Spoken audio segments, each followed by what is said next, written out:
hole in this image?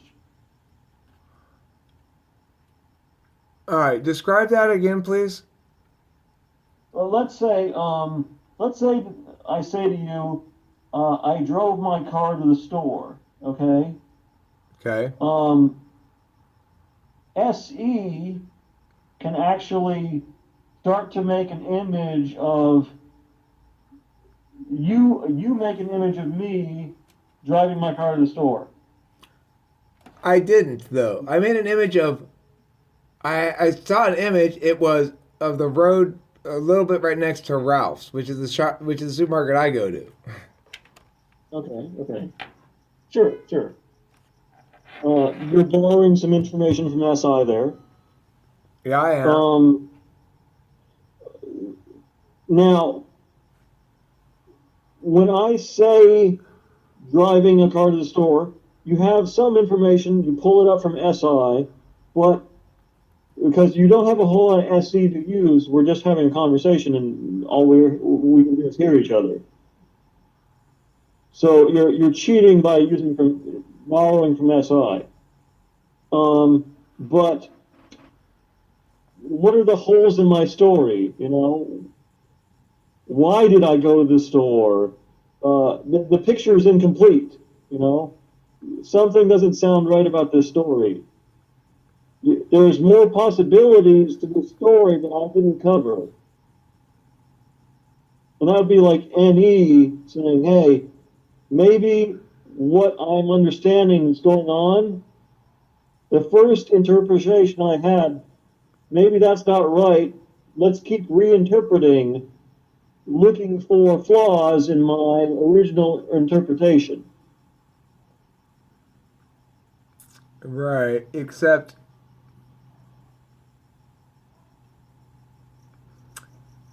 it's not looking for flaws in the interpretation as it is so much looking for um, angles by which it might be attacked, which is not the same thing as a flaw. I might prefer an interpretation, but not vocalize it because it's not the right argument, and that's a really complicated mess of cognition that's going on there. Like right now, what's happening? I mean, first of all, you'll note how I keep sort of saying, no, no. It's an annoying thing that ENTPs do because and when they're younger, they don't even recognize they're doing it. I remember I had a conversation with David Dosh for stretched on for quite some time, and he wasn't aware he was doing it, and I was kind of just, he kept everything I say he'd find. He'd be like, mostly I agree, but this is the problem with it. And, he just do it every single time, and I said to him eventually, I was like, so now let's talk about what you have just been doing and demonstrate hilariously for me. And of course, being an ENTP, he hasn't done it since. Because why? He felt like he got outsmarted. He didn't get outsmarted. He got out olded. He's 18 or 19. But but yeah, it's a contradictory thing that we do. Anyway, but I think in this case, it's probably legit to Flaw. point out.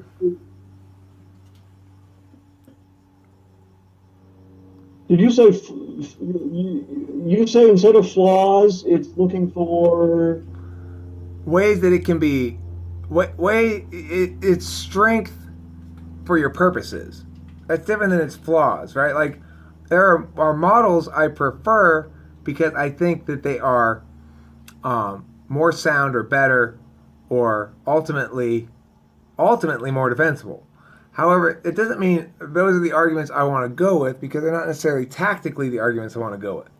And I'm not really Okay. attached to any position because I'm going into any conversation saying, "Hey, I don't hold any opinions about anything.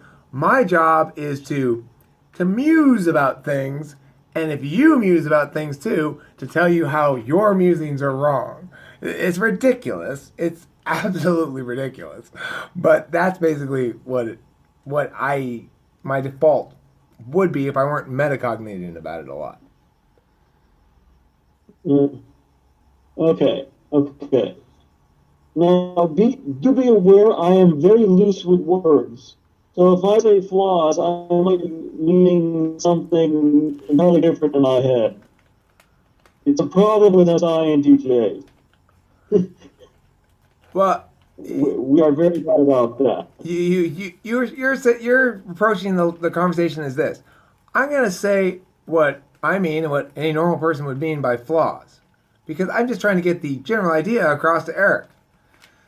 But Right. Eric is not trying to understand the idea for the purpose of anything other than to find out what's wrong with it, or just to talk about it, or Right. and so You that's weird, right? It's weird. It's a weird trait to have.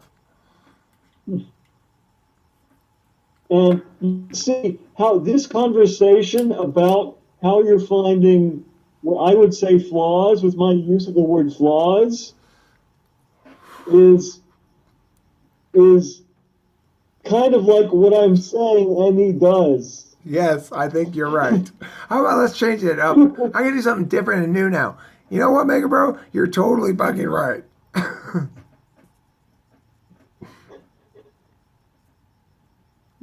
And that's how this 6 minute long episode of Talking with Famous People shall end.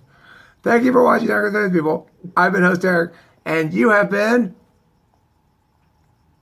Megabro. Thank you, Mega Bro. Let's try that one more time. And you have been. Megabro. Yes, you have. All right. Thanks for watching.